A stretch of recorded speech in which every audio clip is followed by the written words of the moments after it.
Payyanur government taluk ആശുപത്രിയിൽ mock drill സംഘടിപ്പിച്ചു.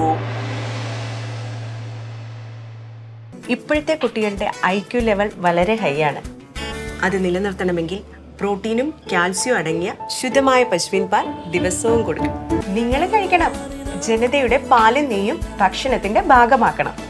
Payyanur government taluk ആശുപത്രിയിൽ പയ്യന്നൂർ ഫയർഫോഴ്സും പ്രതിരോധ സേനയും സംയുക്തമായി മോക്ക് ഡ്രിൽ സംഘടിപ്പിച്ചു. നവീകരിച്ച കെട്ടിടത്തിന്റെ ആധുനിക ഫയർ ആൻഡ് റെസ്ക്യൂ ഉപകരണങ്ങൾ ഫലപ്രദമായി എങ്ങനെ വിനിയോഗിക്കാമെന്ന അറിവിലേക്കായാണ് മോക്ക് ഡ്രിൽ സംഘടിപ്പിച്ചത്.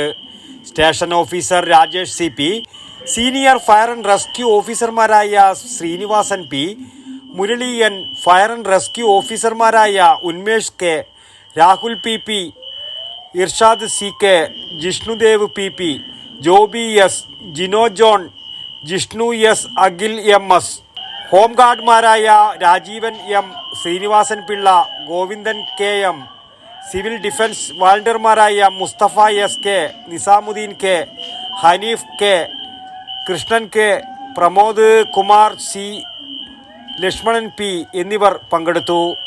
പയ്യന്നൂർ താലൂക്ക് ഹോസ്പിറ്റലിൽ വെച്ച് നടന്ന മോക്ഡ്രില്ലാണ് ഇവിടെ ഇപ്പോൾ കഴിഞ്ഞത്. ഒരു അടിയന്തര സാഹചര്യം വന്നു കഴിഞ്ഞാൽ അവിടുത്തെ ജീവനക്കാരും രോഗികളും അവരുടെ കൂടെയുള്ള ആൾക്കാരും എങ്ങനെ സുരക്ഷിതമായി ഹോസ്പിറ്റലിൽ നിന്നും പുറത്തേക്ക് നീങ്ങാം, അതുപോലെ അവിടെ സ്ഥാപിച്ചിട്ടുള്ള അഗ്നിസുരക്ഷാ ഉപകരണങ്ങൾ എങ്ങനെ അടിയന്തര സാഹചര്യങ്ങളിൽ കൈകാര്യം ചെയ്യാം എന്നൊക്കെയാണ് ഈ മോക്ഡ്രിൽ കൊണ്ട് ഉദ്ദേശിക്കുന്നത്.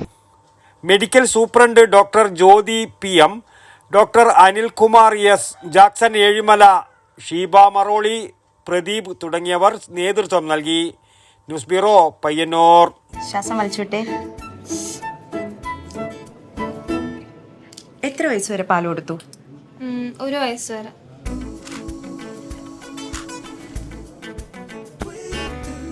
കണ്ടില്ലേ, ഇപ്പോഴത്തെ കുട്ടികളുടെ IQ ലെവൽ വളരെ ഹൈ ആണ്. അത് നിലനിർത്തണമെങ്കിൽ പ്രോട്ടീനും കാൽസ്യവും അടങ്ങിയ ശുദ്ധമായ പശുവിൻ പാൽ ദിവസവും കൊടുക്കും.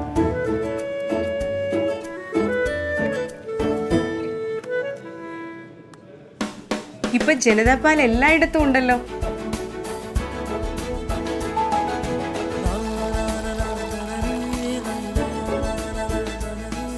നിങ്ങൾ കഴിക്കണം. ജനതയുടെ പാലും നെയ്യും ഭക്ഷണത്തിന്റെ ഭാഗമാക്കണം. ആരോഗ്യമുള്ളവർക്കേ നാളെയുള്ളൂ.